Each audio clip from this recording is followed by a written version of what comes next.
La ley de comunicación es, fuera de toda duda, uno de los proyectos de leyes más importantes que está en estudio en la Asamblea Nacional, y es uno de los más importantes porque si se aprobara, como muchos sectores temen, una ley mordaza, quienes sufrirían los efectos de esa mordaza no serían únicamente los periodistas, no, sin duda que no, serían los ciudadanos que perderían su derecho a elegir a través de qué medio libremente se informa.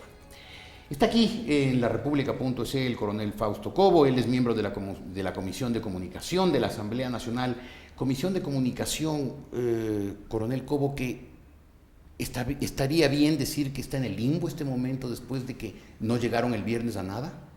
Mire, yo creo que logramos un espacio, me refiero a la oposición, me refiero a los ciudadanos que creemos en la libertad de expresión, un nuevo espacio cuando estábamos cerca a que levanten la mano los borregos y aprueben la ley mordaza. Cuando habla de los borregos, ¿habla de quiénes? Hablo de los asambleístas oficialistas, porque todos los ecuatorianos sabemos que allí no se responde a un debate propio, particular, sino que se obedece por parte del oficialismo a las consignas, a las indicaciones de Carondelet. ¿Y estaban a punto de levantar la mano para qué?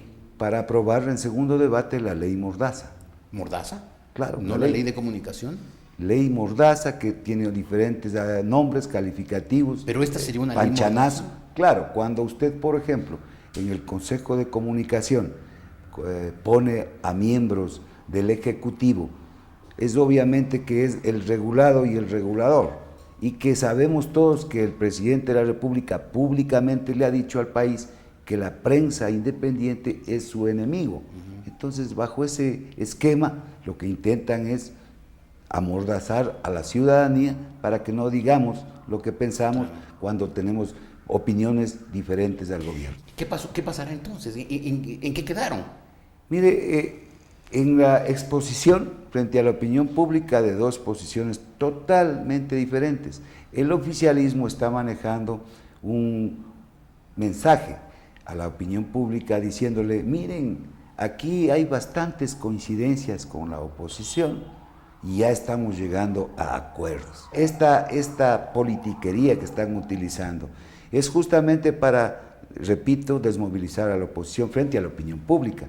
Porque hoy en la mañana he tenido yo que resistir frente al oficialismo cuando, por ejemplo, se expresan estos criterios de que no hay diferencias y se presenta la integración de un consejo de comunicación con 3 representantes del Ejecutivo y otra en donde no existe ninguno. 3 sobre 3. Claro, 2 directamente nombrados por el Ejecutivo y uno a través del Consejo de Igualdad, o los consejos de igualdad. ¿Y quién preside el Consejo de Igualdad?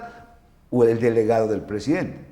Es decir, finalmente sería el presidente el que tendría en sus manos la ley para utilizarla a su parecer, a su antojo y a su conveniencia. Esa es su preocupación. Esa es mi preocupación y la de muchos ecuatorianos, más todavía cuando se confunde lo que significa la responsabilidad ulterior, porque en las atribuciones del Consejo se intenta que se sancione administrativamente a temas referentes a la responsabilidad ulterior. Nuestra posición es que la responsabilidad ulterior es exclusivamente la contemplada en la Convención Americana de los Derechos Humanos, que establece que hay que precautelar la reputación de las personas y algunos otros bienes estratégicos, como son, por ejemplo, el tema referente a la salud pública y a la seguridad nacional. Convención hecha además para asegurar la libertad de expresión, no para cercenarla. Claro. Coronel, en todo caso, ¿qué pasará? O sea, ¿va a aprobarse la ley de comunicación como quiere el gobierno? ¿No se llegará a tener una ley de comunicación? ¿O habrá una ley de comunicación que sea eso y no una mordaza? Yo me temo que el presidente Correa va a salirse con la suya, porque no hay que olvidarnos, no somos ingenuos, que tiene la capacidad del veto. Y más que le ha convertido no en colegislador, sino en legislador, en el único legislador, porque 83 votos para oponerse al veto del presidente es casi imposible conseguir. Pero ha habido legisladores del partido de gobierno y de Alianza País que me han dicho que si fuera el proyecto de ley al gobierno, a la presidencia, y volviera con un veto desnaturalizándolo, ellos se opondrían. Bueno, así mismo dijeron, por ejemplo, con la ley de servicio público, y no hay que olvidarnos las consecuencias. O sea, usted dice, el presidente vetará, hará una ley a su antojo y los asambleístas del partido de gobierno bajarán la cabeza y aceptarán. Es que cuando uno da una opinión como esta, tiene que basarse en hechos, no en percepciones, como dice el señor exministro de gobierno. Bustamante, que es una percepción el tema de la delincuencia, de la criminalidad. No, en hechos. Y los hechos nos llevan a pensar de que así obrará este gobierno, no hay ningún cambio de actitud. Me paso al tema de la seguridad y usted es un experto en el tema. Usted quiso dos veces, o la oposición quiso dos veces interpelar al ministro de Defensa, la comisión que era de fiscalización, que ahora es de silencio y olvido, ha impedido toda fiscalización. Pero no hay en este momento ya un plan de seguridad en el país. El almirante Arellano, el ministro de Seguridad Interna y Externa, habla de este plan de seguridad. ¿Qué dice usted como experto? El presidente de la República dijo públicamente: yo no conozco absolutamente nada de seguridad, me voy a poner a leer unos libritos. Entonces, bajo ese concepto, los funcionarios que han ocupado los diferentes cargos, funciones relacionados a la seguridad, no han estado a la altura de las circunstancias. Bueno, pero no importa que el presidente no sepa, aunque sepan sus funcionarios, y supongo que sus funcionarios, el almirante Arellano debe saber. Bueno, él sabe, de acuerdo a lo que yo conozco, más de pingüinos, porque es oceanógrafo, y cree que, por ejemplo, como una gran solución para el crimen y en contra del crimen y la delincuencia, es que los oficiales porten armas las 24 horas del día. ¿Eso no es bueno?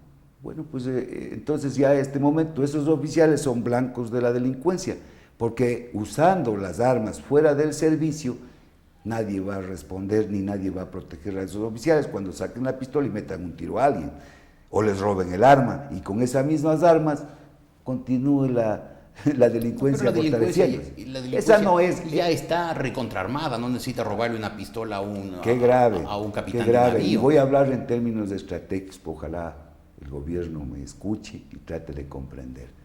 Cuando se pierde la iniciativa en un conflicto, se asume una actitud defensiva. Eso es lo que está pasando. La ofensiva la tiene la delincuencia, el Estado y los ciudadanos estamos a la defensiva.